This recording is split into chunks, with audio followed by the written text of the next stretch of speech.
My chair's going down, I'm sorry. We start the show with Adam's chair going down.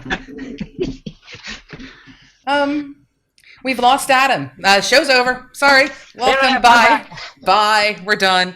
Hello, everybody. Welcome to our Thursday broadcast here on MMOBuff.TV. It is called the Datamine. I hear air conditioner. Is the air conditioner still on? Weird. I'm hearing some kind of white noise from somewhere. We had everything relatively sorted and situated and fixed, but apparently there's a little white noise from somebody. Huh. I promise you it's not me because my fans are silent and I've got nothing on. Except an awesome beard. Oh, well, yeah, obviously. Well, anyway, hi. Welcome to the Datamine. Welcome to a show all about independent development with independent developers and lessons. And for some strange reason, Adam, you're still not in the center of your screen, so your awesome facial hair is hidden. Probably my... There we go. It's okay, I can see it. It's my chair. My cat rubbed against the handle and the chair just signed notes.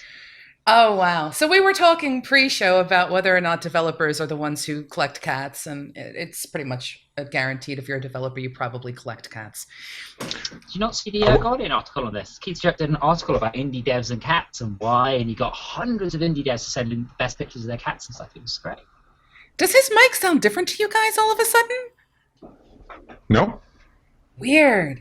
Sounds okay. You know what? I'm just going to blame it. Good. I'm blaming everything on the fact that I am here today at the MMO Buff Studios. So we're just going to go with that. But yes, so today we are going to be joined by Adam, who has chair and cat problems, Chris, who has computer problems, and we are joined by a very special guest who you will see in the bottom corner named ZumbaPup. Some of you may actually recognize ZumbaPup's name because he is a frequent watcher of the Datamine, but he is also an indie developer, a researcher, a lecturer, and all the good stuff that goes with it. And he's all, we should talk psychology in game design. And I'm like, ooh.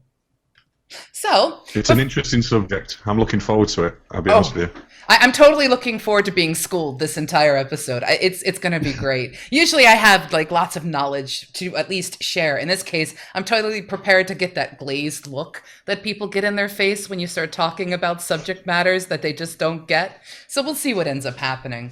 But before we go there, we must do one of the most important things, and that's actually introduce you to our guest and let him do a little bit of bragging, as the case may be. Just a little bit. Tell people a little bit about yourself. And then I'm going to ask you one of the questions that we randomly ask people. And from there, we're going to start going into the show itself. So, Phil, tell us a little bit about yourself.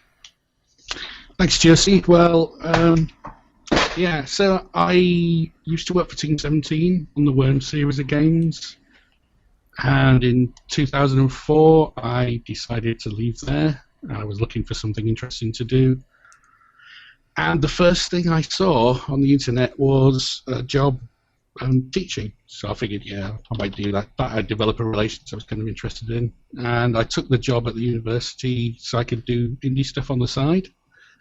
And so fast forward a few years, and I'm starting to do research, and some of the stuff that I was doing at Team 17 was AI, and character AI specifically. So I kind of got interested in doing my PhD about those kind of things, you know, characters and how to make better characters. Are you a doctor? I'm not. I'm finishing up my thesis kind of now. Okay. So I was going to say, I so need to put I will be doctor in Dr. front Phil of... eventually, that's the point, yeah. We'll be Dr. ZumbaPup. Yeah.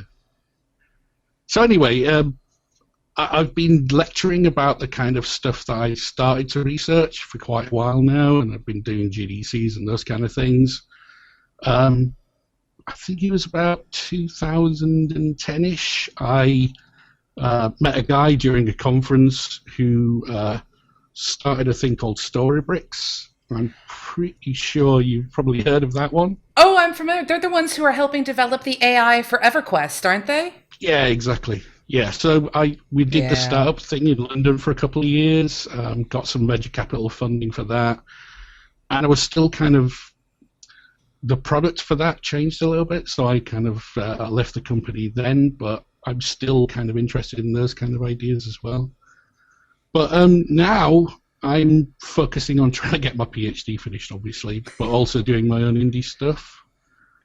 And most of the things that I've been talking about for the last, I guess, 10 years or so have been involved with how to make better characters for games, because it was something that I saw. We did quite a lot of character stuff in Worms, and the last product I did was Worms 3D.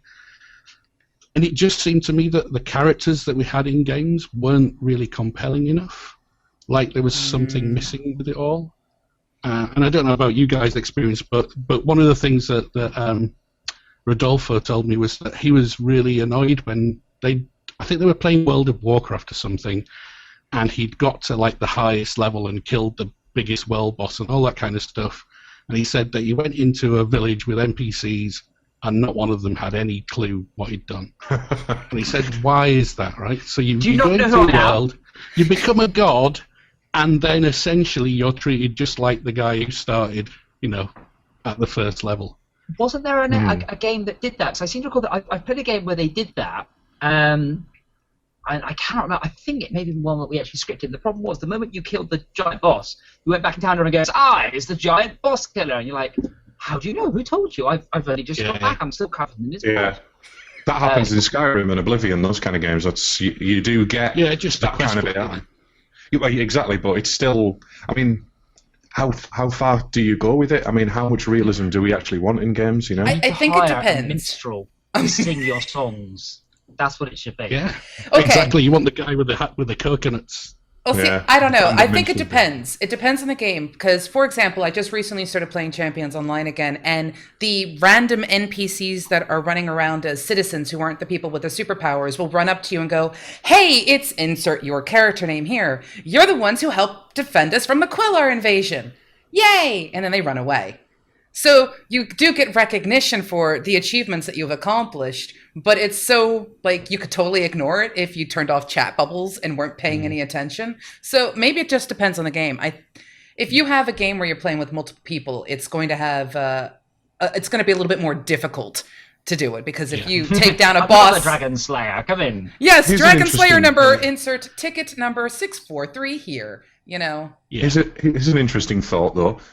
Do the player characters acknowledge you for doing that? Eventually, they generally don't know. Yeah. In World of Warcraft, you could earn titles. I mean, this was actually taken from Lotro, so you actually earned, Kingslayer, Dragon Slayer, all the too much Game of Thrones, Dragon Slayer, Defeat of Onyxia, but you actually got things based on that, so you could see people, and then you could actually immediately know that they progressed a lot further. Or just looking at the gear they wore as well as another way to view it. So, but yeah. So anyway, there's that problem of sort of memory of the world, right? You want the characters in the world to remember the things you've done. So a great example is that if you play Neverwinter Nights 2, there's a fairly early kind of... you go to the first starting zone in Neverwinter Nights 2, and there's bandits attacking a village. So you're supposed to kill the bandits as part of this quest. And you kill the bandits, but what they don't do is that if you kill the bandits and then you go and kill everybody in the village, apart from the elder guy, you go to the elder guy and the guy goes, brilliant, you've killed all the bandits, hooray! You've just slaughtered his entire family. And it's like, it shows you the brittleness of scripted kind of event, scripted kind of missions. There is the other side of that. When you look at the Oblivion Radiant AI, when they initially introduced that into the game, they had things like I'm actually taking quotes directly from one of my friends on one of my other shows here, but I'm sorry, Lou, by the way. They had swarms of wolves that would take over a town and eat people when they got hungry. Or they'd have they'd have someone get killed in a skooma den because people wanted to steal the skooma off them, and all of this stuff would happen while the player was away from the towns. And the Radiant AI was clever enough to deal with all of this, but the problem was that the player wasn't getting any benefit from it. So how far can you go? How far should you go with it? I don't know the answer. The brittleness of Oblivion's a brilliant one. I played it on the Xbox and I enjoyed it. And one memorable point of just the the genius of the systems meeting the uncanny valley. I broke into a guy's house who shouted, "Hey, guards!" And then I did the interact with him thing, and I spent all my time just charming him and charming him. I charmed him like 20 times, so suddenly he became my friend. Yeah. Then I come out of the dialogue, and obviously time's frozen while you're in the dialogue, but he called for guards and he called for his dogs. So his dogs come towards me, but he likes me so much he turns around and slaughters his own dogs. And then I'm there, looks like okay. Then the guards break in to arrest me for breaking this guy's house, and he slaughters them as well. I was like, holy shit! And that's Sergeant Slurt from EverQuest all over, isn't it? Well, on paper, it does all the right things. They're reacting to your presence, they're interacting with each other. It's just that when you apply those to what would ever happen in reality, suddenly the game falls very, very short and just gets wrapped into the uncanny valley and just pure hilarity. On the other hand, you do remember that section of gameplay, right? Yeah. I mean, at least you remember those events happening, right? I remember how broken it was, absolutely, and how much I laughed. Yeah. Well, that's some of the most rewarding game parts. So when you get, it's the emergent gameplay or the emergent bugs that come out of a game. It's that. It is definitely one of those things. I mean, it actually makes me think of Divinity. And Divinity, I have a game known as Slaughter Happy Fun Time. That's the game save name. And the entire thing is I go and collect all the quests, do all the quests in a city, and as soon as I'm done, I slaughter everybody in the city. And you have problems. I do. I have small problems. I have racks of problems and issues of problems. Anyway, we had a question come in from Adverto, and I want to bring this in because this is where I think a lot of people run into difficulty with development of AI. But also, hello, Bieber Belieber. I can't believe I've actually said Bieber's name on his show. I feel dirty. Okay. So when it comes to developing all the stuff that we're talking about seem more like scripted events than they do AI. Yeah, that's true. Most of it is scripted, right? Most of the worlds that we play are currently scripted. But there are quite a few developers looking at more emergent gameplay. So I was in Vienna a few months ago, and the guys from Far Cry 4, is it? I think it was Far Cry 4. We're talking about their emergent. So they use a system of small pockets of AI kind of mission that they just spawn in the world, sort of pseudo-randomly. And the idea is that each one of those elements can encroach on the others to give you emergence. So you might have like elephant attacks a convoy. And that elephant attacking a convoy, if the player gets involved, might lead to the elephant running after the player and attacking a bunch of villagers. So there's these kind of scripted, well, not scripted so much, but sort of designed encounters, these little plans of encounters, and then those can move around in the world and be procedurally sort of spawned. They've done that. Yeah, and Red Dead Redemption was the big one with doing those things. Yeah, that GTA, GTA, Red Dead Redemption, Skyrim, again, they all have that kind of thing. They've got scripted events that become, part of feel like the part of the gameplay or part of the AI, but they're still, there's still a big section of if statements, aren't at the end of the day? Yeah. It's still scripted. Almost all AI will be like that. Yeah. So, there's no way around that, I don't think. Yeah, no one's going to exactly do neural networking to create an AI. I mean, that's just taking it a step too far.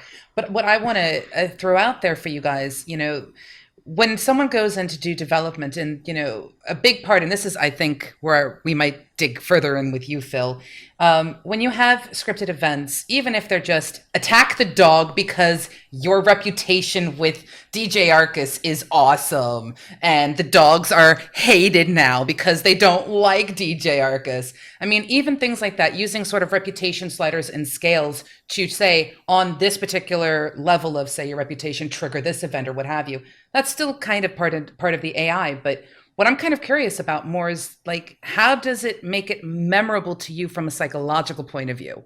I mean, how do you make the decisions as this is what we should have happen in this game? We're making X game. Which way do we go? And go ahead, Phil.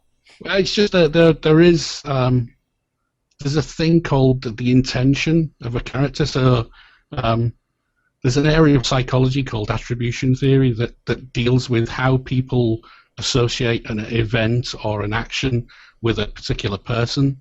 So things like you expect things to happen based on the personality that you perceive for a character. We'll have a look at something that deals with that in one of the videos. So I don't want to go over it too much now, but essentially this idea of like how we associate what happens in a game to the characters that it happens to can be quite you can manipulate it quite a lot, and that's the manipulation part is the sort of game design aspect of it, and I think people miss when they're making design decisions about this kind of stuff. So for instance, I suppose I could talk about it now. We had a study where some of my students created 12 different characters, and they presented the characters with different attributes, like, so basically different costumes, different sexes, different. Some of them looked like they were more armored and those kind of things, and they were trying to find out what influenced your decision to party with these characters. So at the end of this test, they had people choose which character to party with, like you would do in Dragon Age or something like that. Right. And it turns out that you can influence those things, but there's a problem in that people in games know their games. And this is always kind of one of the main sort of barriers, I think, to what we're doing right now, is that people it's hard to get them involved in the character when they understand it's a game, and so they think of the game character as a sort of token that they can manipulate. So there's always issues involved with like molding their perception of a character, but also being aware that they might treat them as a sort of token to be manipulated. Like, if you were playing Dragon Age, what would influence your decision on choosing which characters to play with? Okay, I can answer that question because I am a massive RPG fan, especially when they try to get it right. Not always getting it right. However, before I say my piece on Dragon Age, I'm going to point out what Helza said because it made me snicker. I can just see it in my head. A big-ass MMO with a neural network AI where the enemy faction AI decides they've had enough and just slaughter your faction, take over your city, occupy all the spawn points. I will tell you, based on what they're doing in EverQuest with Storybricks, with the AI evolution of the orcs being on the pathing ways and then moving when there's too much traffic and stuff, that stuff you're actually going to start seeing coming out in MMOs. But when I play Dragon Age, there are two ways I play it. There's the methodical theory crafter gamer, where I'm like, okay, I need to have the ultimate skills. I've got a team that has this. I need to have a healer. I need to have a tank. I need to have control. I need to have DPS because, 4-person team. So I play in that methodology. And then I play I like you. I don't care about everybody else and my reputation with them. You are awesome. You're on my team. So I have two methodologies with playing Dragon Age. I play that way, that second way. I choose when I've got a game that's got a lot of choice in it, decent-ish AI. I will aim for how I would normally. If I was in that place, I would role play that, and I would say, this is I like this person. This is the person I want to sleep with. All the other stuff that you do in them games. Well, of course, because you have romance. If you haven't played Dragon Age. If you haven't played Dragon Age, then you're missing out on a whole load of. Also, if you haven't played Mass Effect, you're missing out on a whole bunch of stuff as well. But yes. So, to answer your question, when it comes to a lot of the games, some of the, at least from many of the players that I speak to, they make the decisions based on what's going to be most beneficial or most successful. They don't really attach themselves to the characters. However, I as a player, and I know a couple other players like this, so I can't speak for the entire genre. Hopefully you guys can let us know if you've played an RPG that's affected you the way I'm about to say. I've actually played a game where I ended up in tears because a particular character died. Because I actually cared about the story because of the way they presented it, and I liked the way that they responded to me, and it was just, I had to stop playing the game because I was like, you bastards, why did the developers kill you? It was one of those really heartfelt moments. Because but that is so rare. Well, see, that's such a rare experience in a game. Most of the time, really it's is, the though, isn't token concept. It's the who's going to best fit slot A, slot B. That's a good thing, and don't please anybody watching this, don't start putting that into every single game because it wouldn't be a surprise anymore. This is true.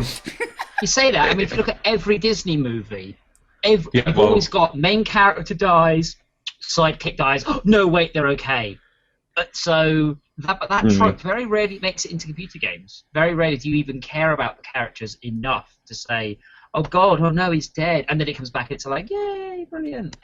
So I think it could learn a bit from Hollywood, even though you say in a Disney film, you see this person and you're like, "It's a Disney film. It's not Bambi. He's going to be okay by the end." Well, Disney is actually a really good kind of starting point if you're interested in these kind of things, because Disney worked out a lot of fairly simple principles early on, techniques that they used to develop their sort of craft over a few generations of animators. And actually, one of the best sources for like starting to think about these things is other media, right? Not just games, because games tend to copy themselves a lot, but actually reference other types of media, so film and those kind of things. But actually, the best ones that I've kind of started off with were, well, obviously psychology itself, but animation, right? So I gave you a few links, Josey, in that document. But basically, like the animator survival kit's a really good one for the technical stuff. Are these a book the books? Because I can take us to the book slideshow if you want. I have a slideshow set up for books, and I have the movies and everything all prepped. We're kind of prepared today. Hey. So yes, I will take us to the books. The first book we have actually up on the screen is Understanding Comics. Yeah, so that book's a book by Scott McCloud that talks about the sort of art of comics and the art of how comics affect people and why they affect people, and it's a really, really good read that convinces you that like comics aren't just stuff that kids got when they were like 10 years old kind of things, but actual art. And I would recommend that book a lot for trying to start thinking about games as a sort of technique and an art form, so that you can get better about how you think about games and game development. So that was a really brilliant book. I think at the moment though, AI and advanced AI anyway, emergent AI, I think I'm probably going to get shouted at for saying this, but I think it's kind of restricted to the AAAs at the moment, or people who have the resource. Because as an indie, I'm starting to look at AI, and I have no real experience in it, and it's a complicated subject in itself. And the type of AI that you're talking about, yes, we'd want it, we'd love it in games. One, it needs constraints and controls in some way in order for it to not go out of control, and break the game, like the Radiant AI in Oblivion, as I mentioned. But it's still a lot of time and resource that you have to program into your AI engine or your behavior trees or whatever. I spent 2 weeks just putting a basic patrol and sensor in place, and I had a tool to do it for me. It's a lot of work. Yeah, it is. It's a big investment. Oh. Sorry. You know what? I'm going to actually. Please, you first, sir. Who wants to step up to the plate? Because we've just got a rather interesting comment from Dr. Articuna. Hopefully I said your name right. If not, I really apologize. But so who wants to go first before we go to that? I just want to say exactly the same thing. I mean, I'm doing a game that's got characters wandering around, and just getting them to reliably wander around, decide to do something, going, I'm thirsty, I need to go and drink, I'm being attacked, and making sure they don't decide that halfway through the battle they get so thirsty that they leave the battle to go and get a drink. Just that sort of stuff is horribly difficult to get correct, let alone on top of that trying to give them some sort of personality so they come across as a person, as opposed to just simply not completely mentally retarded. I want to make my AI into functioning human beings that go to the toilet if they need a wee, or What are you writing? These guards are walking around. If you sit and watch a guard walk around on a platform back and forth for an hour, you want to see him change shift. If you see him, if it's 8 hours later, you want to see him go to the toilet. You want to see him go and speak to his friends. I mean, the AI in games like Metal Gear Solid, that's quite interesting, because when they kind of people meet, they do different things, and they are, but again, it's all scripted. So do Well, we have a see- quote system on this show, by the way? Because you actually said you want to see him go to the toilet. Yeah, I do. I do. I know what you We mean, I do know what have you a mean. quote Honestly, system. you can watch my other show if you think that was controversial. We do have a quote system. It's known as the Quick Bites. It shows up on our YouTube once I finish doing all the stuff. However, it's worth mentioning before I go into the comment that we had come in. There has been it's known as, I believe, the dark side of AI.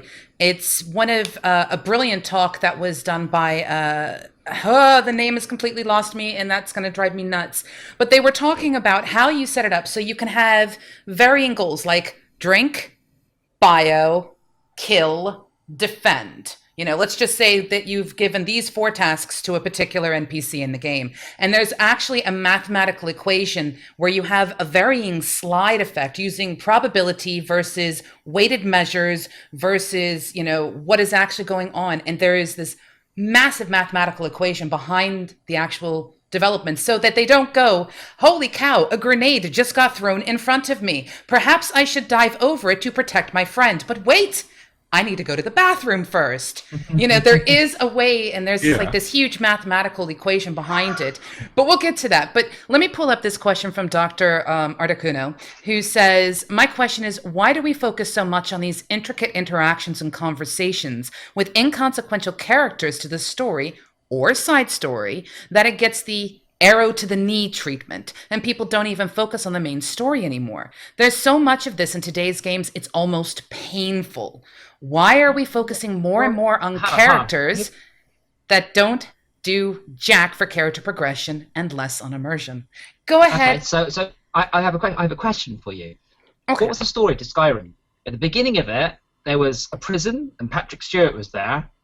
No, that was Oblivion. Oblivion, sorry. And then I don't really remember much else. I joined some guilds, I killed some people, I fought dragons. If there was a story, it was, There was. very much secondary to the characters that turned up and the emergent stuff. It's secondary to the world. The story in those kind of games, yeah, I agree. I tend to do all the side missions and immerse myself in the environment rather than do the main quest and get it finished. In fact, even if I completed the game, I'd still go off and do the rest of them, you know?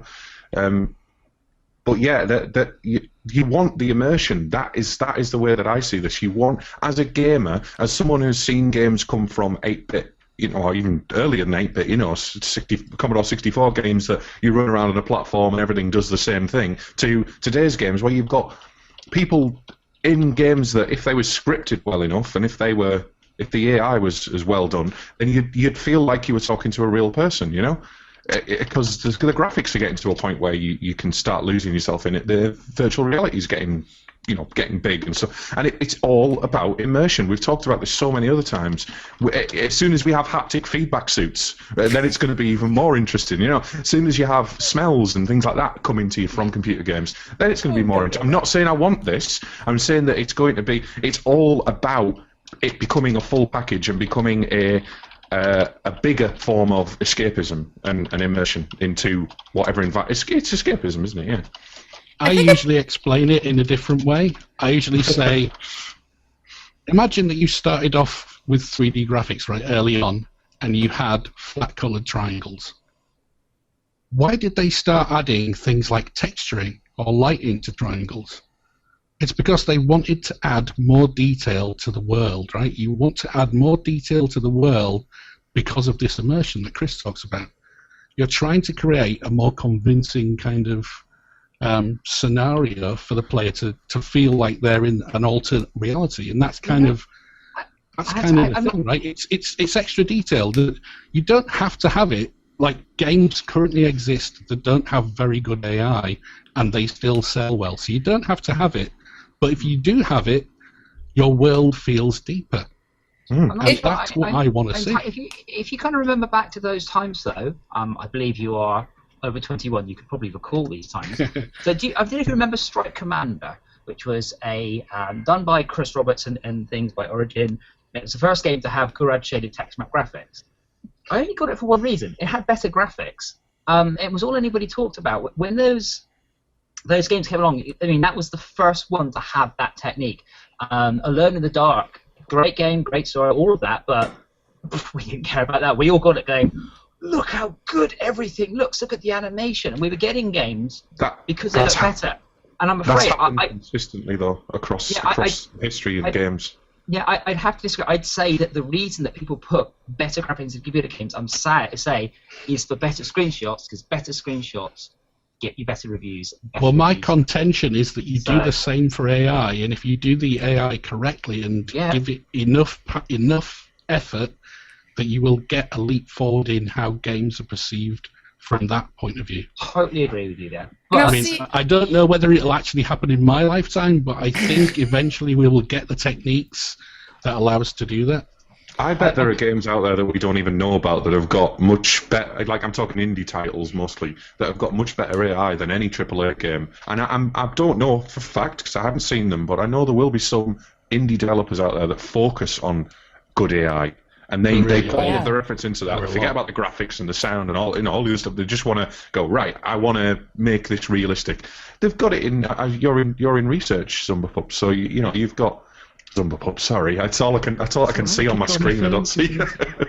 But I imagine in research they're doing a lot more in-depth AI analysis and trying to figure out how to get that into games. And yeah, it's a bit of a strange thing with AI in games research specifically, in that we've got the problem of most AI developers in research institutions are not artists and don't have access to artists.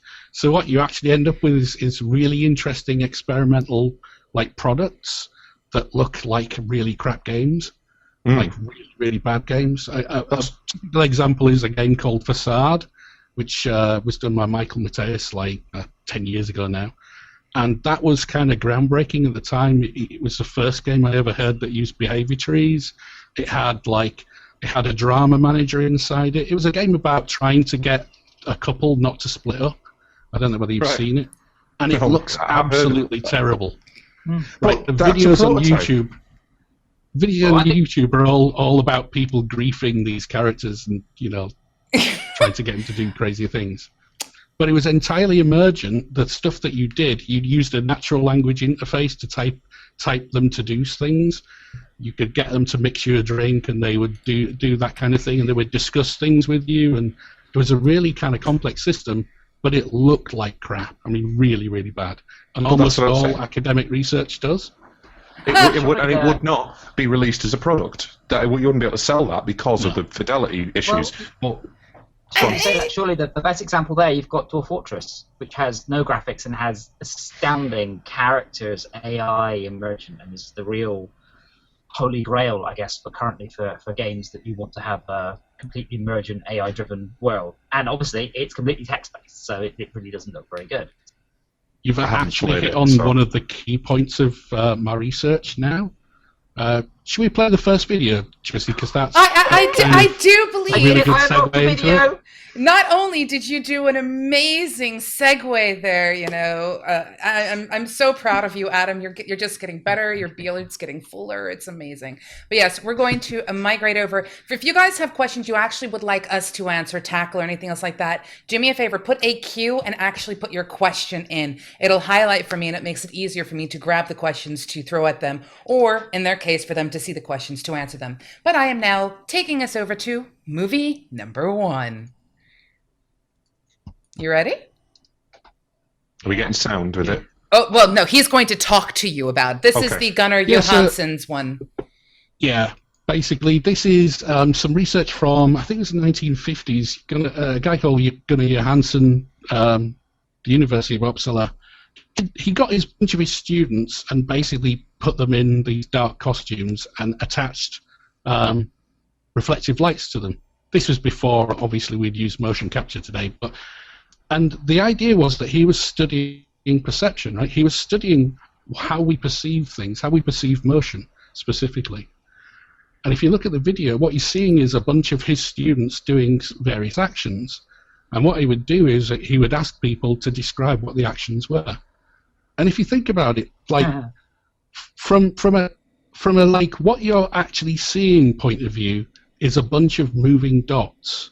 Mm-hmm. But what you're actually perceiving is a moving human in most cases. Yeah. So the question is, it's an abstraction, right? Our brain is using this kind of abstraction mechanism that it's really good at for matching this pattern of dots and saying, yes, that's a character. And that's a really amazing, powerful kind of thing that we can do, right? As humans, that's actually one of the really kind of compelling abilities, I think, that we have. And I'm going to try and make the case, like in this discussion, that is actually what we should be looking at in game design, is the abstractions of things and how our brain processes these abstractions. Because it applies a lot to how characters are perceived. Like, we can make abstract characters that will still be perceived correctly, which is kind of my point with the Scott McCloud stuff, is that, you know, Scott McCloud basically talks about how you get people to understand characters in comics with relatively little, you know, there's no movement in comics, there's a lot of kind of simplification, but you still understand what they're actually humans, or you still perceive them as characters. So the second part of the video is points out the same things that occurs with broken text. Yeah. That abstraction.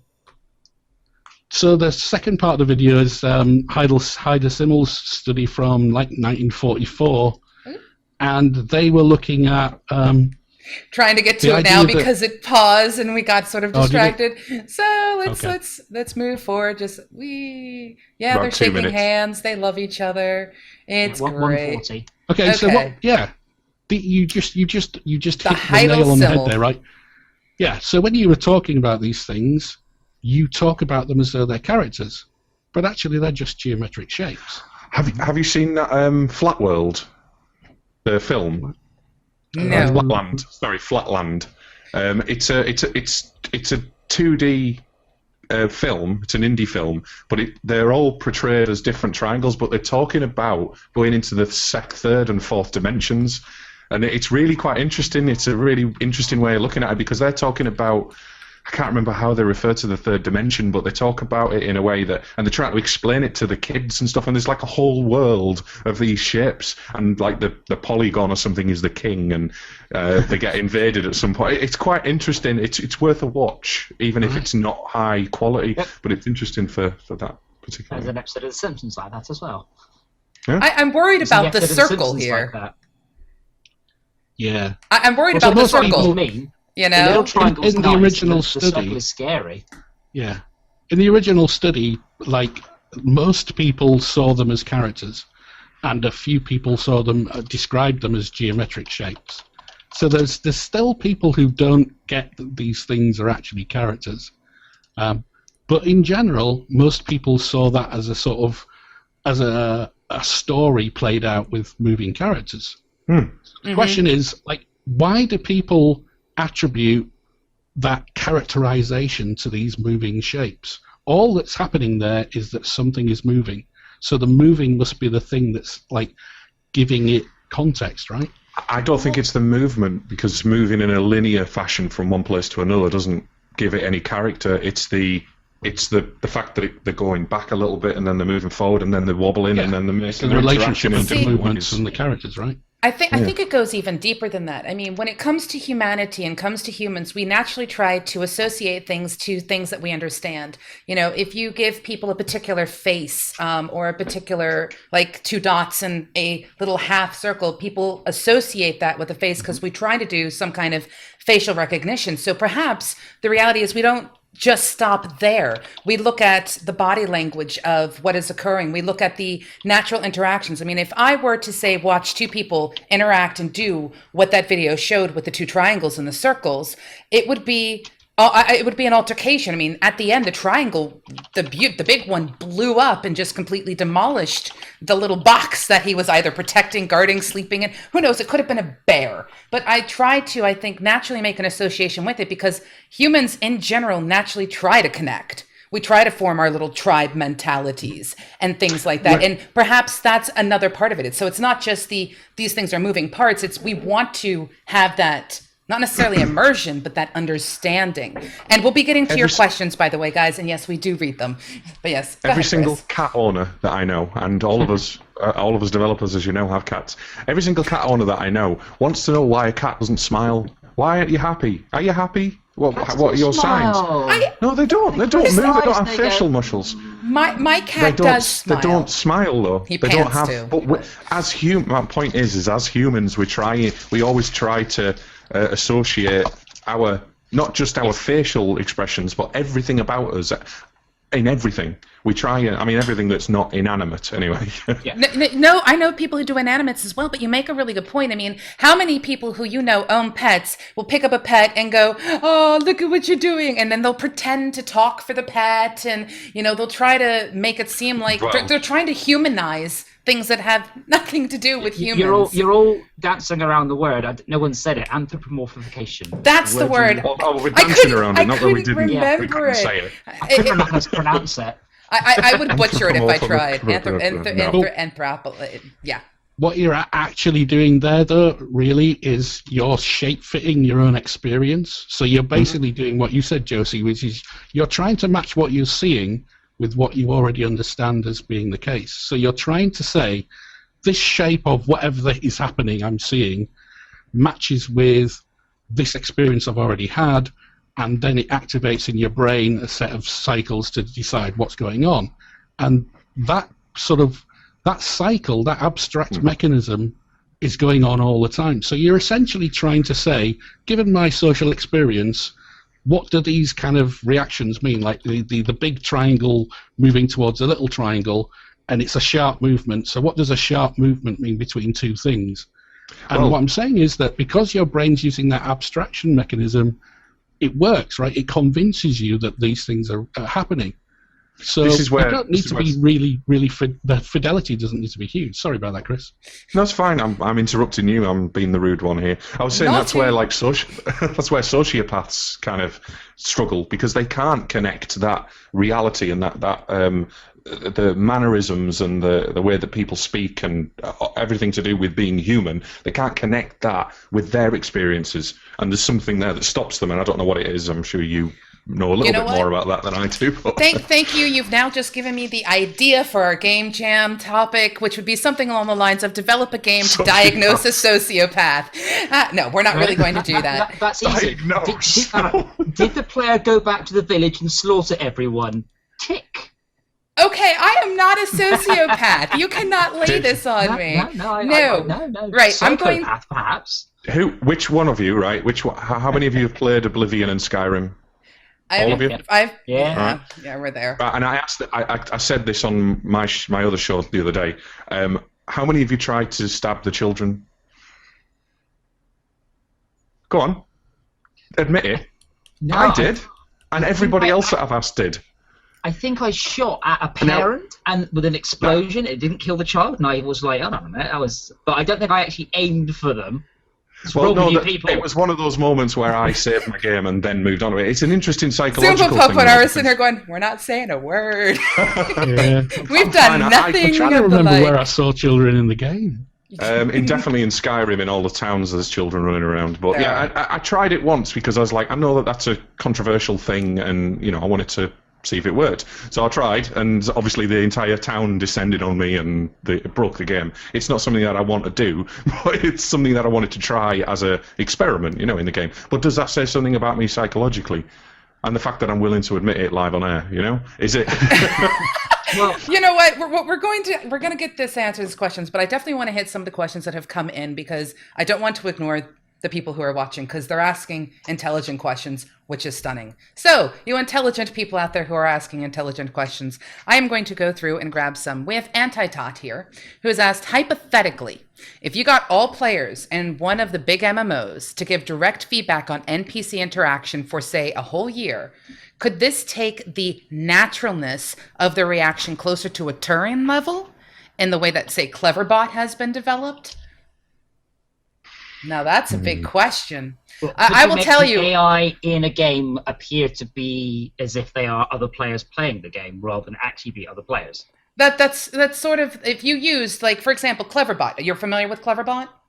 Yeah. Mm-hmm. Okay. For those who are not familiar with Cleverbot, Cleverbot actually uses the interactions that it's had with other people to build conversations, which is why it seems relatively clever, although a bit slow as well. That's what we do.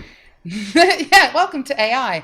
But if you were to say, take all the interactions of everybody in that MMO, the movement, the running, pausing, standing still in front of the armorer because you have to repair all your gear, buying things, running in circles around that fountain in Stormwind, or running around and jumping off buildings in Orgrimmar, or, whatever it is. If you took all of the interactions and you sort of, well, I guess you'd have to say datamine it, woohoo, and put it all into one kind of neural network, could you actually potentially create an AI that is pretty close to being human? Or passing the Turing test. That's a better question, because that's. I reckon you could. I mean, I've certainly played with players where I quietly question whether or not they are human. You've ever watched someone who's grinding or farming? They are completely, utterly robotic. Absolutely, run, click, kill, skin, loot, next, and they're doing it, You'd sit there going, are they botting? And you usually have to get in their way before they'll react to you. You could certainly, I think it would be trivial to get that level of interaction. And within an MMO, I mean, even the best MMOs, the things you can do are very limited. So I think you could, certainly within an MMO context, I'm thinking Warcraft, something like that, you could have players, probably ones that didn't talk, I think would be easy. And they would run around, they would do stuff, they would do quests, and they would hand it in. And you could probably, I don't know if anybody has, but you could probably populate your world with AI. And this is a problem with a lot of MMOs, certainly as they get a little bit older. If you ever level a character in Warcraft, you don't see anybody till about level 75. You just wander out and there's nobody there. So that idea would be really good for fleshing out these lower level areas, these worlds. I mean, say Hellfire Peninsula is just a desolate wasteland in Warcraft. It's horrible. If you did something like that, though, you'd get a frustrated set of players who are like, "Hey, would you like to group?" and nobody responds. So there's a balancing act that you have to do there. Although I will state, the AI that is inherent in most MMOs of the past is frustrating. I don't know about you, but how many of you guys remember the Murlocs from World of Warcraft? And how annoying and frustrating they were. Do you know why they stood out to me? Because they acted more like what I would expect some kind of enemy to react. Hey, I shot your friend. Well, I'm going to bring more friends to kill you. And they're going to bring more friends, and then you're going to die, and you'll remember the experience. Unlike walking into a dungeon. Hey, I'm going to kill your friends that you happen to be sitting near the fire by. You know they're being attacked, but we've got the aggro radius just enough that for some reason you can't see your friends being slaughtered in front of you. And that used to drive me bonkers. I'm like, I would love to have a game where it's sort of a little bit like that espionage thing where you have to pull or you have to wait till they come around the corner and then attack them. But, hey, it's one of those really difficult things, I think, to happen. So if you're going to do it... Let's enact the impenetrable Scarlet Monastery defense plan. Well, what's that? We'll stand around in groups of 2 and 3 and wait to be pulled. There was actually a game that did that. So if you wind back many years, there's a guy called Tony Crowther, and he did a game called Captive, which was an excellent game and absolutely brilliant. And the sequel to his game was based on a UK TV series called Nightmare, and it was a first-person, into-the-screen, tile-based role-playing game.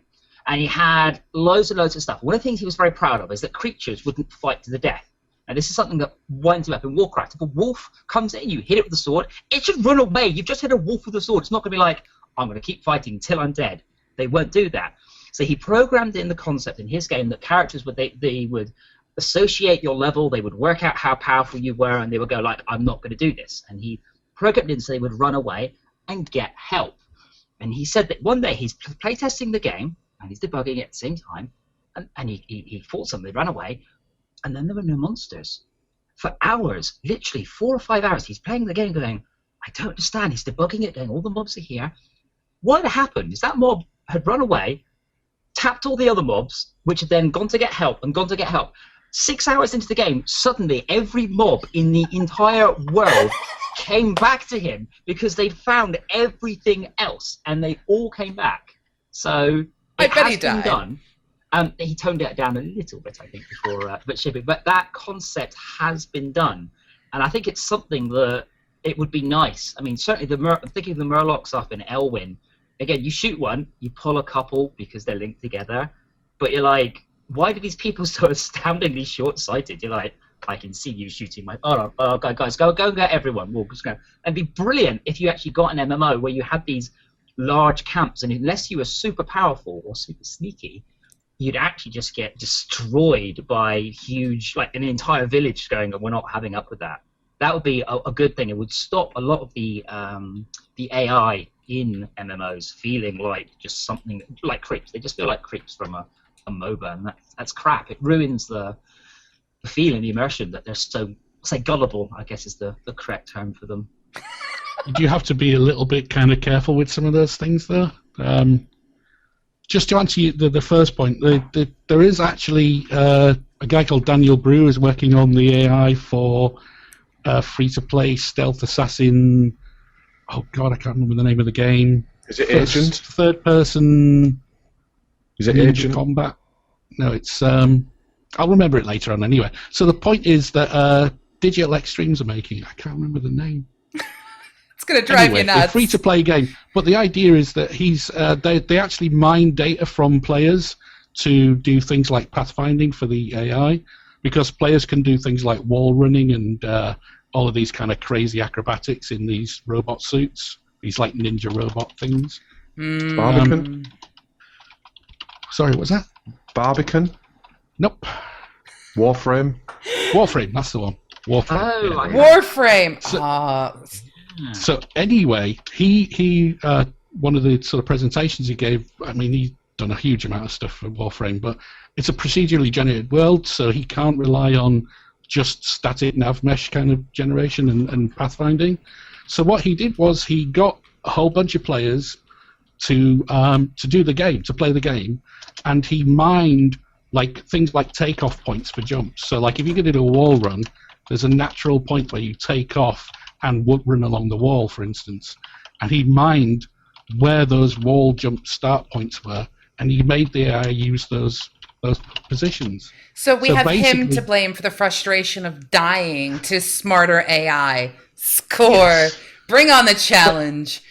But the point was that he would take the player data and make AI, and then he would get the AI. His plan is to make the AI teach the players how to do it now.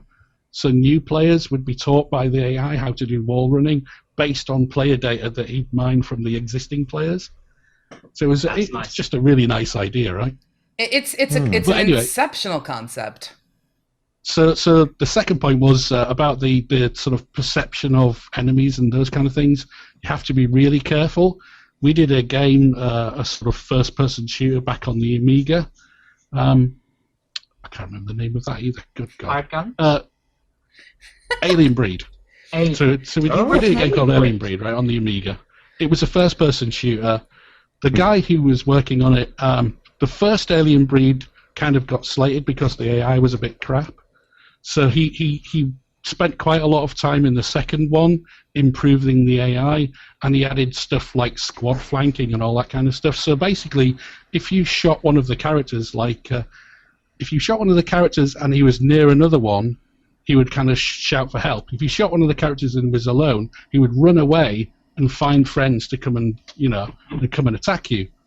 But what he did was he had them sort of flank around behind you, and when they released the game, people were slating the game completely for the AI, saying it was rubbish. And they said, what happens is you shoot the guy, he runs away, I never see him again, and I get shot in the back of the head. And it's like, so you've got to kind of think through the actions, like how is the player going to perceive some of these things, because it was a really intelligent system in those days, but actually the perception of it was even worse than the first one.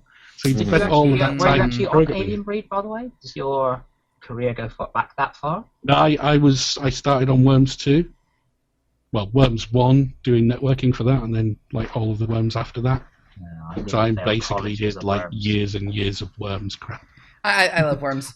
I'm going to now. Oh, go ahead. Sorry, I say on that, it's interesting because it's something that we haven't touched on. But given that you work for Team 17, I worked with your audio guy on Worms 3D because I worked for Codemasters at the time, which published that one. And the feeling I got from Team 17 is that everybody there absolutely hated it. They didn't want to do another Worms game. I left at that point. So that's interesting. Well, Because, Well, that was your cash cow, and obviously everyone was very, very burned out doing Worms games. So, And yet they are still I'm just curious 'cause incredibly popular. yes, they are, but My husband still likes to play. I love Worms I 3D. love It was Worms, one of my it's good. favorites. still a massive LAN Massive party harm. thing, absolutely. Absolutely. Yeah. Right. So pulling back for some of the questions that we've had come in, this is from Physalix. And again, if I've pronounced your name wrong, I do apologize. They asked us, do we read what we type here? Yes, we do. And I already answered that question. That just goes to show you I read, but I don't keep track of where I left off. So let me just quickly scroll through and see what other things. What's the best game for AI as of today? Dwarf Fortress. Dual Fortress from you, huh? Dwarf Fortress. Yeah. Dwarf Fortress. Yeah. Dwarf Fortress. If you have not checked out Dwarf Fortress, seriously, go look at it. No, stop. That's like saying, if you haven't tried heroin, go and try it. It's brilliant. It's only a little bit addictive. We're professionals here. Sure we are. Absolutely. I'll check it out. Okay. This is from Pischetti. I think a big problem AI has in games is repetition. Convincing AI, to me at least, tends to be the stuff you either don't have direct contact with, people walking down a street, etc., or well-scripted NPC you speak to occasionally and then move on. The problem comes when you hear the same guard say, what's that noise? Or a really run-of-the-mill, go and collect me 15x adventure. If I watched that triangle circle animation 50 times a day, they'd stop being anthropomorphic and become moving shapes over time. This is sort of that desensitization that you were talking about in last week's episode, Adam, about sound. You were like, after a while, you may think this soundtrack is amazing, this is brilliant for this level, and you guys nailed it. 7 months later, it's like, I am sick of this. It's because you become desensitized to it. So do you guys have any thoughts you want to throw out to Pischetti? And again, if I got your name wrong, sorry. I think the interesting there is you're actually talking about speech rather than actions more than anything else. On Race Driver Grid, we had a hugely complicated system. Every single line of speech in the game, and they were 15,000 lines of speech, had a repeat time on it. And not many people do this. It's quite depressing. So you could say that the very memorable lines of speech could only be heard like once every 6 hours of gameplay. So, and then we had if you had great overtake, we'd have 20 versions of that, but each one could only be played once an hour. So you'd hear them over a long period of time. A lot of games these days, very sadly, they do not have dedicated audio guys, or certainly not enough dedicated audio guys, and they just choose random line of speech. And it's just, what if you overtook more than 20 times within an hour? It just wouldn't do it. It was at that point it was better not to annoy the player. So the probability of great overtake was 5% or something like that. So that was the other thing, because the designers are like, every time you do a great overtake, the pit guy has to let the player know. We're like, really not, because then he comes across like a robot and not as an actual pit guy. So balancing that's very hard, and that's a racing game, and we tried very, very hard to make sure that pit guy seemed real. And then so few people actually do this, even in games where you're talking about characters walking around and doing things. The best one, I don't know if you played Diablo 3 Reaper of Souls, play it for the first couple of months after patch, Tyrael, endlessly going on about, my stomach hurts. Really? Did you eat? Yes, I got all my eating out of the way at once. And it's like, I heard this line of speech 60 or 70 times. Because every time you log on, it goes, Tyrael play random line of speech. And that's the first one in the list. So every single time you hear it, it was funny once. I have that problem with text as well as spoken, voiceover stuff. It's the same kind of thing, isn't it? And unfortunately, even AAA developers don't tend to put constraints in there to stop that happening. And it does get, as a gamer, I get bored of it. Well, very quickly. That's the thing. I mean, you have to think about it from, at least in my opinion, the perspective of, most of the time, if you're developing a game, and let's say we stick with RPGs for the moment, because, let's say you're playing a game and the intent is to have a story last for 80 to 60 hours. Or, wow, we're going backwards in time. 60 to 80 hours worth of gameplay. If you wanted to do the text thing, it's a little easier than, say, doing the sound thing and doing 60 to 80 hours worth of different text that would play based on whether or not you were Dragon Killer, going back to an earlier part of our conversation, or something else like that. And that can actually, let's just say, degrade and almost add too much overhead to the development process, along with the pricing, along with the size. And it just seems to be almost silly in that respect. Like you were saying, you don't want to hear that pit guy going, you overtook. And, it's kind of like, well, it gets really, really, really annoying. But again, it's a matter of the desensitization. Now, if you're looking at someone playing an MMO, just put it in text and allow people to turn off NPC speak. I just thought of some AI, that actually spoken AI, that I was actually quite impressed with. And it was the first UFC game that they released. I can't remember what it was called now, but it was the commentators. They actually, for at least the first 8 or 9 hours of gameplay, I didn't hear them repeat themselves, and it was constant reaction to what I was doing on the screen and what my opponent was doing, and how we were, and depending on how hard we hit people and things like that. And I really liked that. But the problem was, it still became repetitive after a while. I mean, Vendetta. I think maybe the same people, but the commentator in that again was brilliant. It would just all the way through would talk and would say, "Oh, he's got a glass. He's hit the guy," and you're like, "This guy's really good. He's really It's like he's real." The problem you've got is you do have a finite pool of audio to pull from. Need for Speed Most Wanted. It's a production cost thing, isn't it? One of my first jobs was working on a voice recognition system over here. It was for warehouse management.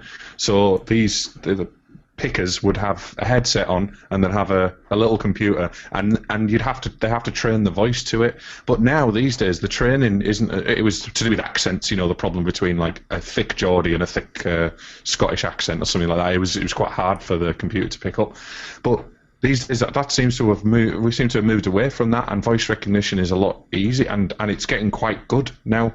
I mean, the Connect, it can really, most people it can pick up, unless you've got a really obscure accent. It's getting.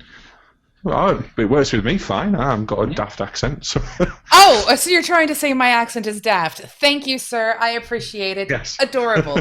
Right, I'm looking at the time, and I want to make certain we get some more of these things in. You have yet another video for us. Would you like us to move into movie number 2? Yeah, go for it. Okay, moving into so this is actually kind of associated with what we were just discussing, in that the biggest problem you've got is things like production costs for these things. And most of the time when if you're an indie and you're thinking of like, how do I reduce production costs, you start thinking of procedural generation of things. And the video just shows you a little example of how simple, really, really, really simple character animation can actually, and this is all procedurally generated, can actually sell the motions of a character as something. So Ken Perlin, you probably know from Perlin Noise and all that kind of stuff, but he actually works a lot more in animation research and these kind of emotional stuff. And so he's worked a lot on procedural animation technologies, and actually procedural animation is probably one of the kind of the sort of hopeful areas to look at. I don't know whether you guys have seen the Wolfire guys with their procedural animation stuff. I was going to bring that up actually, because I really admire the overgrowth stuff that he's put into it. And he's quite open, and he does a lot of talks about it. And I've been trying to get in touch with the people from Wolfire to bring them onto the Datamine. So very busy. Yes. Oh my gosh, are they busy? But they are our hit list for this show, just so that you know. There is actually a really good presentation by him on if you go to the GDC Vault, you can see his kind of his presentation of that system. He's done a few of them, but yeah, the procedural animation was this year's, wasn't it, that he did? Yeah, I think. But the point is, right, that it's how you multiply your budget for production by making some procedural stuff on top of it, and it goes back to the Dwarf Fortress thing, right? Is procedural can get you a lot of value out of relatively simple systems. Like his animation system is actually really quite simple. Like the way he does the foot planting is just like watching where a circle goes, and it's actually quite a simple system to code these things. So I use a fair amount of procedural stuff, or at least random numbers anyway, to generate like different angles and different like camera angles when I'm doing. I've got a parkour game where it's first person, and each time you do a vault or each time you do a ledge grab, it changes slightly how it moves. You know, there's also procedural purling stuff in there, but generally, yeah, I'm trying to make it more realistic. So, and that's I think that's what kind of stuff you're talking about. Yeah, and that idea of taking relatively simple systems and using procedural, almost sort of algorithmic mathematical functions on them is probably the best way you can do it. The problem is that it's always a trade-off between production cost and sort of things being too generic. Like procedural systems tend to have quite a monotone view, so unless something's handmade, it tends to be a bit blander. But I think there's sort of a sweet spot where you can do a little bit of both. A good example is like Nathan Drake, the character from Uncharted, had like 17,000 handmade animations. So like it's a huge amount of production cost and memory costs and those kind of things. Whereas if you look at David's presentation, he had like 20 frames of animation or something. You know, the difference in those two systems is massive in terms of production cost, but in terms of like the player's perception of the fidelity, is it worth that trade-off? You know, well, do you do the 17,000 animations, or you do like a few? Well, see, that's the thing. It goes back to what we were talking about earlier when we were going really into the topic of abstraction. You don't necessarily have to have the best-looking graphics in order to really portray good AI. And if you're going to do some kind of, which is almost behavioral, the walking, the jogging, the sneaking, all of that is very much so behavioral. Again, we're going to try to make that natural association. I didn't need that to be an animated human. I was perfectly fine with it being, and I completely forgot the mathematical term for that shape. Not the triangle, it's the 3D whole thing. It's a trapezoid. Yeah, thank you. Trapezoid. Something along those lines. But just the movements were enough for me to make that association. And of course, we're talking about characters that are missing arms and noses and other parts of their body, but you can still associate with them because of that abstraction. So, yeah. But you also still know that it's not real, and you do when you see a human. It's like the facial recognition in L.A. Noire. You know, I can't remember the name of it. They had a specific name for it, but that's the thing. Even though it's real-ish, it's still you've still got that. There's again that phrase that I keep forgetting, uncanny valley thing. Yeah. But you can't. You as a human, you cannot let a CGI. You know that it's CGI, even if look at the Final Fantasy movies, they look amazing. The human interaction in that is amazing, but we still know it's not real. But see, that's the thing. Take it back to, one of the biggest uses of AI in today's technology is robotics. They're trying to build robots and things like that. And they've done a huge amount of studies of what if we put a more realistic humanoid face on a robot. It freaked the ever-living bejesus out of people to the point where the people who are building these robots with the actual, integrated AIs where they're actually trying to do this neural networking and mapping and everything and get it just right, they refuse to put real faces on them because that layer needs to be there when you start to deal with things. Otherwise, people get terrified. They actually freak out. They have one of those at the Gadget Show Live.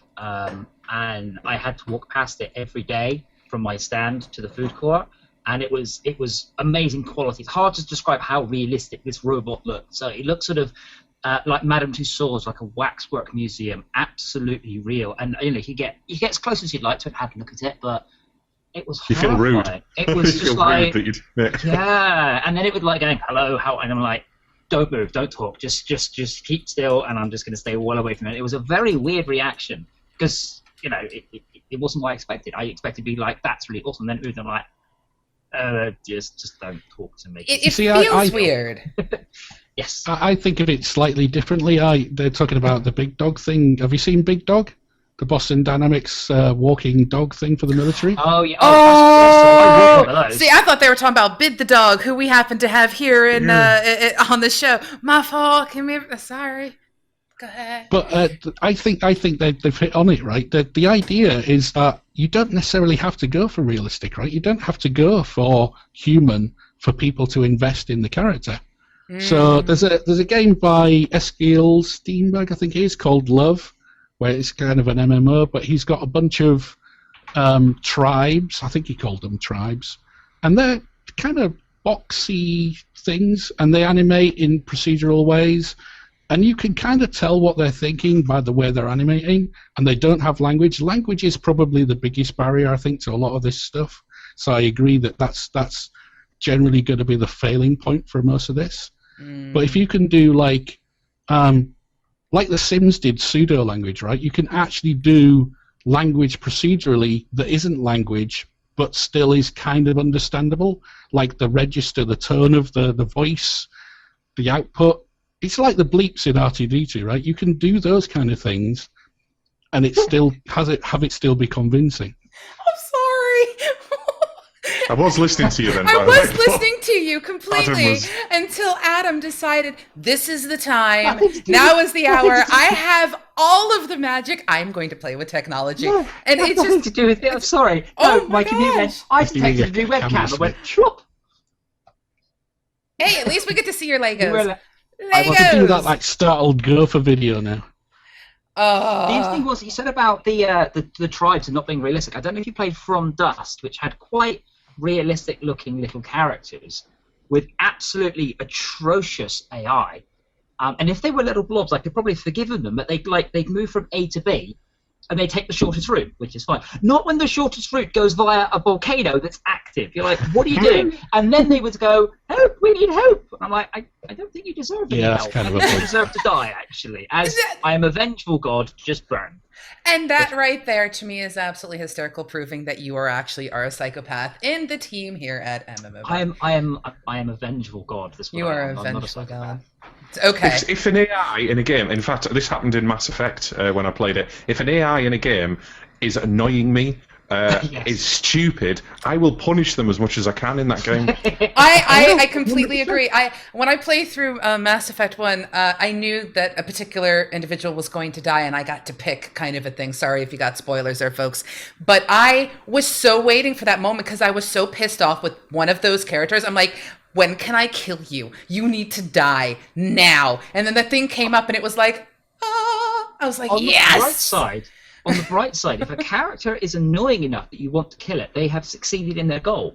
So in Borderlands 2, when I killed Jack, spoiler, when I killed Jack at the end of it, that was the most satisfying kill ever in a game. No, it because wasn't. I hated that guy. Did you like his diamond horse? I loved him. Oh, yeah, Butt Stallion. His Butt Stallion. Brilliant name for a horse. I had hated him. The game had built me up to hate this guy. Everything he did, all the way through, and finally I'm like, I'm going to kill you. I loved it. I loved him because he was over the top, and I liked the fact that he just didn't care. And I unfortunately saw a bit of myself in him. I still remember the very first interaction you really have with him in the train, and he's all like surprised, and you're like, oh yeah, okay, that just starts things. But what I loved, what sold him for me was actually, I think, besides the guy's voice who did it, because the guy who did it is exceptional. It's the choice of words.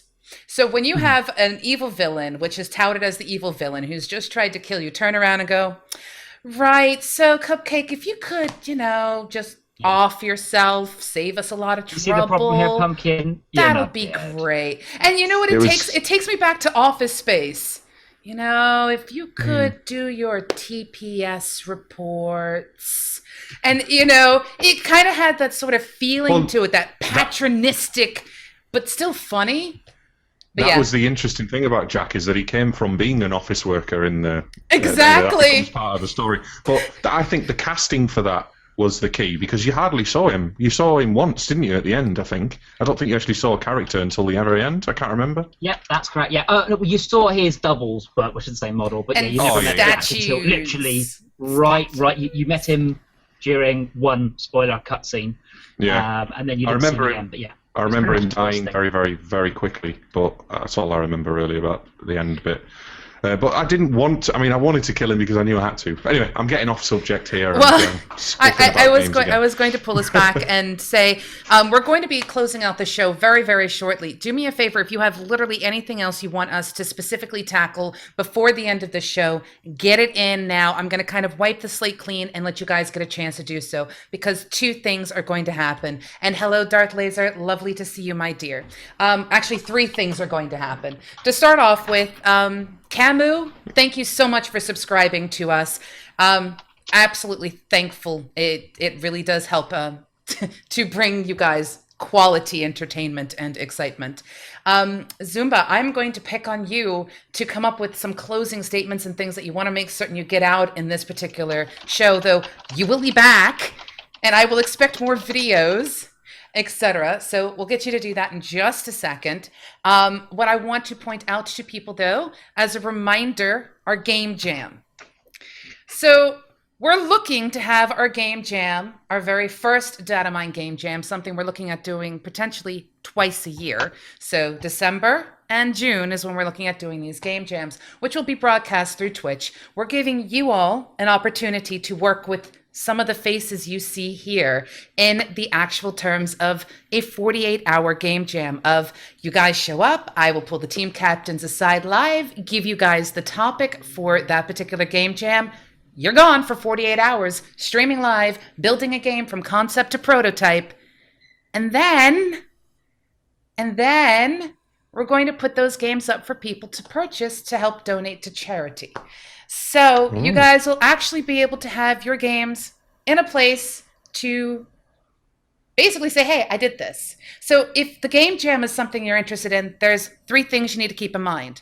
1, you're going to need to pay attention to us here at MMOBuff.TV, because the news is going to come out for where you need to go to register to be selected for a team. 2, don't come to us if you have not actually taken the time to build your experience belt up. If you're coming in as an artist, we're going to want to see some pieces of artwork that you've created to show that you have actually done it. If you're coming in as a developer and you say you know Unity, or you say you know CryEngine, because we're not going to tell you which engine to use, it's going to be up to you guys and your teams to do so, make certain you have proof that you've done it. Because in all honesty, having you come in and be an ideas man ain't going to cut it for a game jam. And 3, you're going to want to keep a December weekend or 2 free, because we haven't nailed the final date down in December, but it will be in December. So keep that in mind. So our game jam is coming. You guys will get that opportunity. You may work with the guy over there. You may work with the guy there. You might work with one of our guests. You might work with Danny from Just a Pixel. All depends on scheduling and all the things that go with it. I will tell you, we are going to be doing it in a charity association with Healing Over Time, which is all about doing charities. They've raised money for Child's Play, was one of their last events they're doing, but now they're looking at other things as well, such as Operation Supply Drop and special effects, and we're going to be involved with them. They're going to be bringing a team. They're not going to get one of the hosts here. They're actually bringing a team themselves to go up against you guys in this wonderful game jam. I've also challenged Twitch to put together a team, and I'll find out more about that at Eurogamer.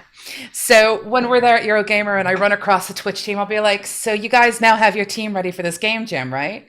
So there's a whole bunch of things going on there. And also, if you happen to have a team already and you just want to step up to the plate with your team, we're going to allow that as well. We will have a maximum of 10 teams. So to start off with, we've got 5. So there are going to be 5 other open teams that you yourselves can lead. And it will have prizes. We're going to give away things from games. We're going to do all kinds of crazy things. So, thank you, Darth Laser. Hearts to you. On that note, I now turn to you, Mr. Zumba Pup. Which is, by the way, how did you get that name? Is that because of the Zumba and a puppy was sitting on it? It just seems so out there. It's random, isn't it, right? It's procedurally generated. No, I was on IRC, and every time I joined IRC, I was trying to get a name, and somebody had taken it. So I said in the channel, like, can somebody think of a name? And this Finnish guy said that, and that was it. I've used that for like 30 years. What's Zumba mean? Takes me back. It's like, yeah. So it's just random. It's procedurally generated. Procedurally generated. I love that. Excellent. Okay, so what other things would you like to make certain you get across to everybody who is currently watching when it comes to the psychology of digital actors? And again, remember, this ain't the only show you'll be on. So the big thing I've been sort of thinking about recently, and the thing that I want people to take away, we talked about that sort of abstraction mechanism and the idea that people can be engaged by abstractions and abstract characters.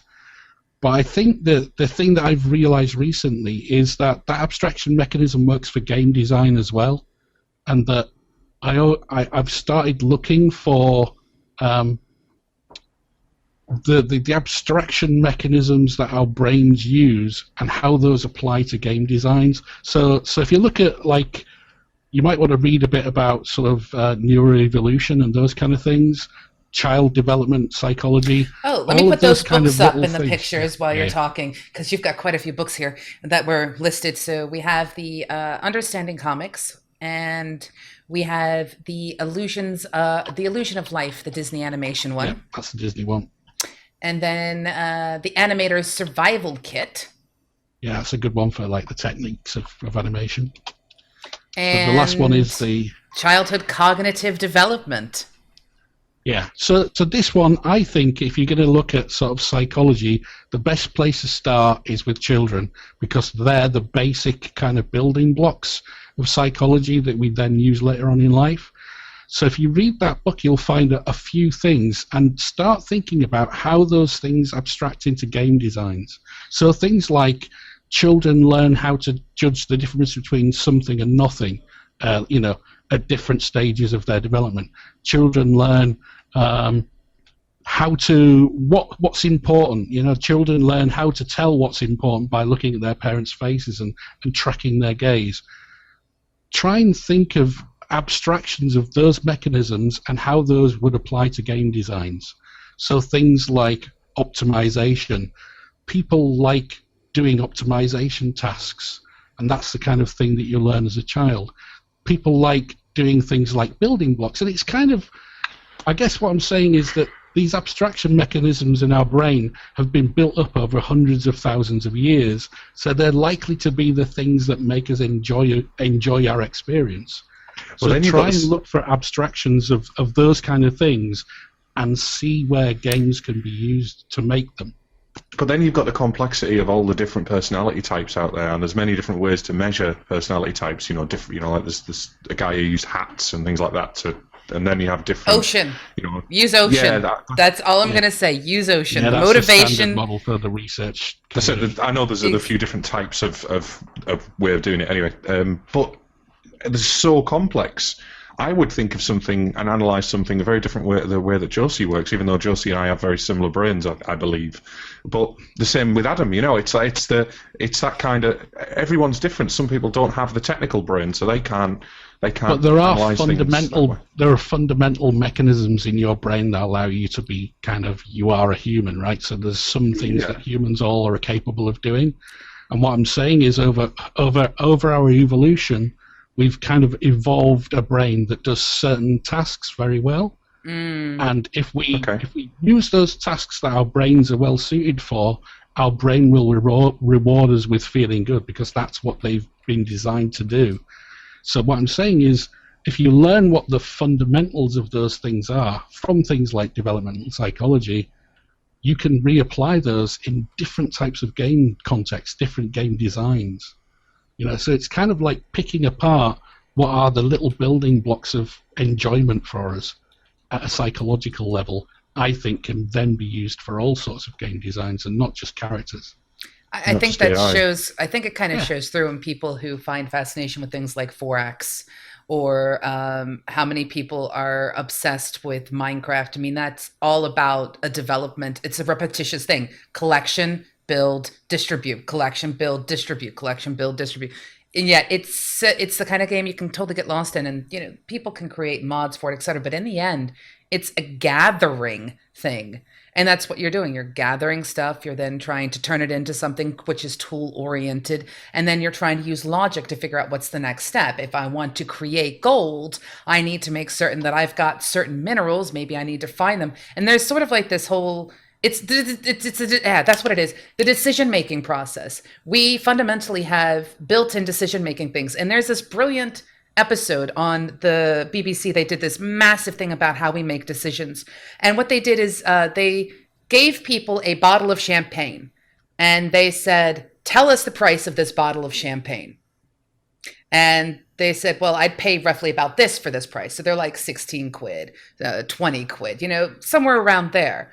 And this was because they were handed a bag of balls and they said, just pick a random number from the bag. And all the balls had the exact same number on it. And it was a low number. It was like 6 or something like that. But the moment they turned around and did the same test with other people, but gave them the bags and they pulled out the number 28 because it was 28 for all of them, everyone automatically started increasing the price of that same bottle of wine because it was associative. Because they'd made a decision already, so they were making another decision. So they were like, we've done this before. So our brain naturally has this decision-making process built in. So games like Minecraft, where you have to make decisions, kind of help us to feel better in a way. So I kind of see where you're going with that. Now I'm going to hit this last MMO wall crit of text that we have gotten in. And I'll tell you what, the more subscribers we get, the more icons we get to play with. And I am going to have to make the very next one the MMO wall, because that is just too funny to not use. So Saturn Meter, you will have to get credit for that if we actually get to use that. So we had this final question coming in from Dr. Articuna, again, who says, I can understand these interactions and intricacies as the thing moves, in Elder Scrolls style games. But it almost feels as if the story to these said games are sloughed off and secondary to the interactions. Go back to Final Fantasy VI through Final Fantasy IX, and they focus more on story and character development that you could actually felt like that character. You actually felt like Zidane, Squall, Cloud, hell, even Terra. But games that fall into the JRPG genre are starting to do more and more with these intricacies and interactions. And that's when you get the arrow to the knee treatment. Is there a way to balance the two? And why haven't developers actually looked at how the characters develop and what the story does to our emotions? Interesting question that I'm going to let you three tackle, because that's what I'm going to do. And then we're going to go ahead and end the show. So, who wants to tackle that can of worms in a succinct manner before we end? I don't know. I like games with explosions in them. Someone else can. I think there's a distinct difference between character development and character AI, though, because character development is as was it Darth Laser? They said that. Whoever said it, character development is usually quite a distinct thing, I imagine, unless you're working in games like Dragon Age Origins or the BioWare games, where you've got a different paths you can take depending on different decisions you make in the game and how you're influenced between you and all the other characters around, but it's still a very closed system. Whereas AI is more encompassing like the whole, not just predefined scripts and things like that. It's more about immersion in the game. I'll take it, and I know exactly where you're going with this. There is a huge difference between building up a story where you're like, oh my God, you died, I'm worried about you, versus the, hey, you're on my team, why are you going to the bathroom when we're being attacked? Yeah. There's a very big difference. The AI that we're kind of focusing on partially along with sort of that character interaction, it's the AI of just everything in game that does something other than, say, open like a door, unless the door is talking to you or unless the door does something really crazy or weird. It's how you actually turn the various NPCs in the game or anthropomorphic characters of any form, shape that you wish to include in your game. How do you turn them into something that's beyond just that repetitious guy who goes, hey, hey, every time he sees you? And I think we're looking at that from the abstraction method. But is that basically where you were heading with that, Chris? Yeah, I'm saying like the characters that your companions or your NPCs that are key to the plot in games like Final Fantasy or the older Final Fantasies. Those, I mean, you'd go up to them and they'd say the same things unless you were doing something with the characters in your team at a certain point in the story. It was scripted. The entire thing was scripted. There was no immersion. There was no emergent gameplay or anything like that. It was just basically you get random encounters. That's the most randomness that you get in those games, But as you said, the AI itself I consider the AI a little bit more. I don't know. You can separate AI into so many different areas and subjects. You can say that your character development is part of your AI, as we were talking about before. So. It's a little Getting crazy. lost to myself there. That's the thing. It's all kind of cyclical, and when you're developing a game, you kind of have to make the decisions as to what your real focus is and where you're going to put your time and effort and your development and everything else that goes with it. But Phil, go ahead and hit your point up, and then I am going to tackle Adam because I have to present something funny to him. But go ahead. No, you're absolutely right there, Josey. That is probably the biggest problem in games AI currently, is that like a lot of like AAA studios have got a very production focused mentality. They make games a certain way because they're very good at doing that, and it might be that they do a lot of cinematic sequences and they've got huge production resources for making massive cinematic sequence kind of stuff, and that's what they're going to do. They don't really need to do AI to make it interesting because they'll just do huge sequences of cinematics like Metal Gear Solid used to be. So there's a question of their goal is completely different from an AI goal.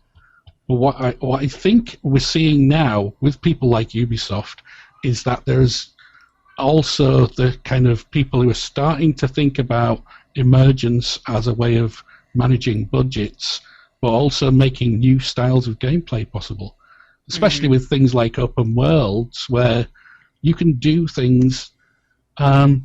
You can kind of stage the AI from this kind of scripted thing into a more open, emergent thing, you know, like the Far Cry 4 guys have done, and move away from the production mentality into an emergent mentality.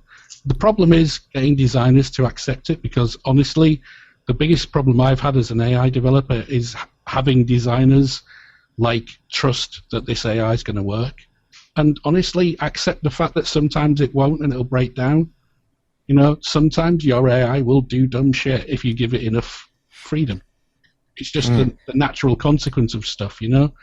Like in Far Cry, they've got the elephants that'll attack the convoy thing, right? And the elephants can then go and attack other things. Well, that's just the thing that you accept as a designer if you're using emergent properties, is that emergence can break down and make mad stuff.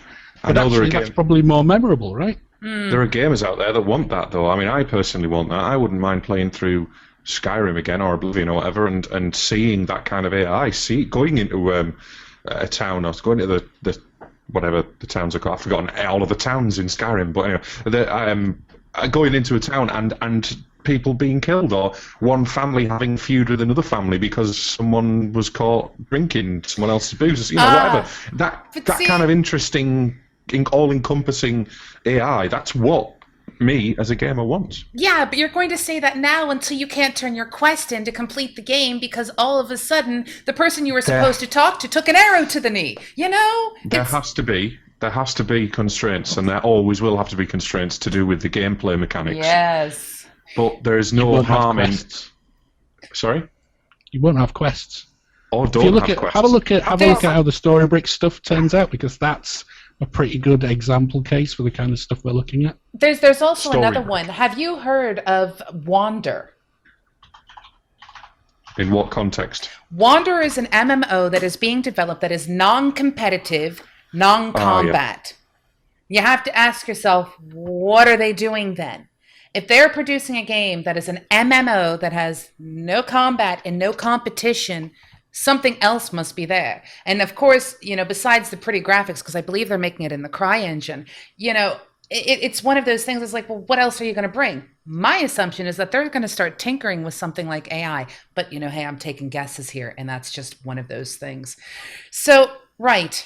What we're going to do, unfortunately, we are really out of time. We've kind of run over, but this is one of those crazy topics. And like I said, there's one rather interesting thing that I wanted to point out to Adam. And this is sort of in response to all the questions that we've kind of been receiving about, well, what if you don't care about AI? I'm just going to say one thing. There ain't nothing wrong with explosions. Bring them. There are times where the only thing I want in a game is to see when my rifle goes off, somebody's head split like a grape, their feet go flying. You know, Sniper Elite 3 is a good game for a particular reason, especially if you go for the gonad shots. It's kind of crazy. Sociopath tick box. There's also But something to be said. I also like my There's also games where I get to take care of and grow things as well. There's also something to be said for predictable AI in games, because you need it sometimes. Some games you need. Bosses in Shovel Knight, which is a fairly recent game, they've got strict patterns. They do things. I know there might be a bit of randomness in it, but generally they've got patterns that you have to follow in order to kill them. And if a boss is completely emergent and completely clever enough to be another human, then you don't know what's going to happen, and that's why people play multiplayer games online. For a because good challenge, though. But that's a multiplayer game. You might as well go and play Halo or something. You're playing with friends at the end of the day, or with randomers that you don't know how they play. Absolutely. People are kind of predictable though, as well.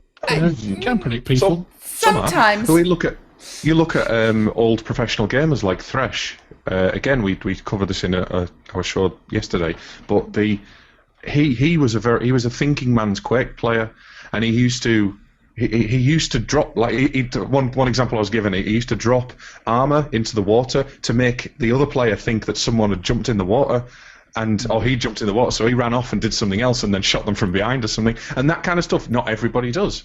Professional gamers analyze other professional gamers' play in order to, and that's the kind of stuff. Do you want that amount of cleverness in the AI? I think again, in the end, it's always going to depend on the type of game you're trying to create and what your target audience is going to be. And this is one of the reasons why Jason Vanderberg, if you happen to be watching from Ubisoft, I am looking for you. I want to bring you on to talk about your basically amazing contribution for motivations for playing, because in the end, that's actually a big part of it. If you're building Candy Crush, do you really care about the AI? No. If you're building the next Roxem Soxem, you pretty much don't care either. You building an RPG? You might want to think about it. You building anything with NPCs that could attack somebody? You might want to think about it. There's a whole bunch of things in there. But yes. Okay. If you guys are interested and you have not had any of your questions answered, or we missed your question, don't panic. Send them in to voice@MMOBuff.TV. We are collecting the questions so that we can bring on the experts. The guys here. As we discuss. Awesome. Well, sometimes you're an expert, and sometimes I just see explosions and hear your cat meow, which I think is brilliant. Your cat was on the show today, Adam. And then she's there in the background making pain. Oh no, there he is. Yeah, there he is. On cue. That's brilliant. Wow, excellent. So this leads me to say, remember, folks, if you would like to be in touch, all of our Twitters are here. You can get in touch with MMO Buff through literally all of the social networks that are out there, and voice@MMOBuff.TV. We will be back next week on the Datamine to discuss something crazy. Tonight we have Ryakachi, one of our new team members, streaming some random game. In fact, you'll have to check Twitter because he's letting you pick the game he's playing. Tomorrow we've got Convergence. Monday we have the Perspective. Tuesday we have the Campfire. Wednesday the Blizzard Forecast, and then we're back. So do you guys know who our guest is going to be next week? God. Are we having God? What the? Whoa! That was crazy.